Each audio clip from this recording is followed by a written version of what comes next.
Bonjour et bienvenue dans cette nouvelle transmission.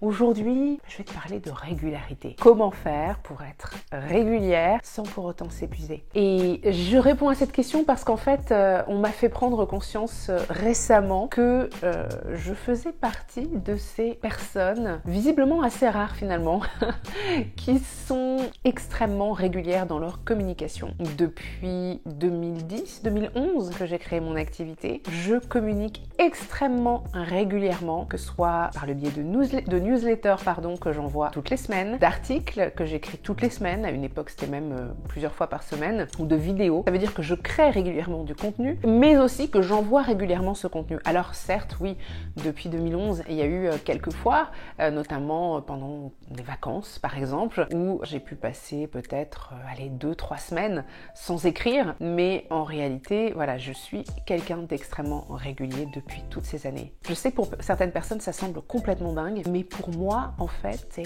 très fluide, c'est très simple à mettre en œuvre. Bien sûr, il y a des jours où je suis un peu moins inspirée, où j'ai un peu moins envie, ou voilà, je dis pas que mon énergie pour le faire, elle est toujours stable. En revanche, j'ai trouvé comment faire en sorte que ça ne se ressente pas nécessairement pour mon audience, pour ma communauté. La clé, elle est là. La clé, c'est de bien se connaître. Ok, je sais comment je fonctionne et je respecte mon mode de fonctionnement, je respecte mon rythme, je sais que je fonctionne par cycle et qu'il y a des périodes au cours desquelles je vais être beaucoup plus efficace, je sais qu'il y a des périodes pendant lesquelles je vais être beaucoup plus productive, je sais qu'il y a des périodes pendant lesquelles je vais manquer un petit peu d'énergie. Le fait de bien se connaître et de bien comprendre son mode de fonctionnement est hyper précieux. Une autre façon, au-delà de la simple observation et de la simple connaissance de soi empirique, je dirais, une autre façon de trouver un moyen, une façon de faire qui va bien fonctionner pour soi et va nous permettre de ne pas nous épuiser,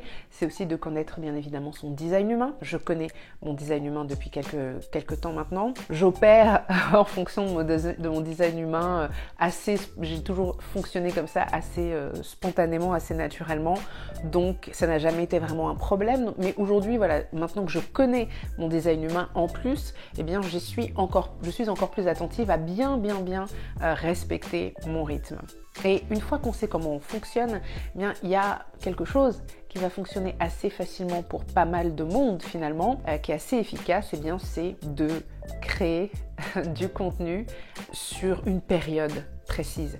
C'est-à-dire que lorsque j'enregistre une vidéo comme celle-ci, je n'enregistre pas juste une vidéo, j'enregistre plusieurs vidéos à la suite, ce qui me permet de profiter, de rester dans la même énergie, parce que j'ai besoin d'une certaine énergie pour enregistrer ces vidéos, j'ai besoin d'être en forme, d'avoir suffisamment bien dormi, d'être inspirée évidemment. Le contenu, il est préparé à un autre moment quand l'inspiration me vient. J'ai des notes Evernote dans tous les sens qui me permettent de rassembler mes idées. Donc je note mes idées au fur et à mesure quand elles viennent, et Dieu sait que je suis très inspirée, que je reçois souvent de l'inspiration. Donc je prends bien compte de tout ça et je prends note de tout ça. Et puis le jour où j'ai l'énergie, je suis dans les bonnes conditions pour le faire, j'enregistre plusieurs vidéos à la fois. Pour les articles, c'est un petit peu différent parce que les articles, je peux à la limite les écrire sur plusieurs jours, c'est pas un problème et c'est souvent comme ça que je fais les choses d'ailleurs. Ensuite, évidemment, en dehors de bien me connaître, en dehors d'avoir un système et de bien savoir quel système fonctionne le mieux pour moi en fonction du type de contenu que je fais, il y a une autre chose qui fonctionne très bien pour moi, c'est un minimum de discipline. Je me suis fixé un rythme que j'entends bien respecter. Il y a des périodes de vie, ça peut être des vacances, ça peut être un congé maternité par exemple aussi, pendant lesquels je sais que je vais pas nécessairement poster du contenu de façon aussi intensive, mais je le sais à l'avance, je le prévois à l'avance et je me fais cette promesse à moi-même. Alors pour certaines personnes, ce qui va être important, ça va être de faire cette promesse publiquement, parce qu'une fois qu'on est engagé publiquement, ça va être plus difficile de revenir en arrière. Pour moi, personnellement, c'est devenu une telle habitude que je me fais la promesse à moi-même et je m'y tiens, tout simplement. Je fais preuve de discipline. C'est aussi simple que ça. Voilà, j'espère que cette vidéo t'aura bien aidé. N'hésite pas à me dire en commentaire si tu as des difficultés à être régulière et qu'est-ce qui t'empêche d'être régulière, parce que qui sait, peut-être que je pourrais créer une nouvelle vidéo, un nouveau contenu qui pourra t'aider peut-être un peu plus. Et puis évidemment, n'hésite pas à la partager aussi, cette vidéo, autour de toi, parce que c'est un sujet important. C'est important d'être régulier, surtout quand on démarre son activité, mais pas seulement. Hein, j'étais beaucoup plus régulière au tout début de mon activité. Aujourd'hui, je sais que je peux me permettre de l'être un peu moins parce que j'ai une présence en ligne qui est bien là. Les fondations sont bien là, donc c'est pas du tout un problème.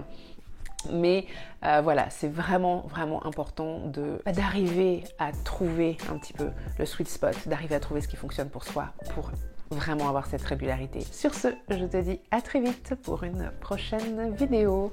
Bye!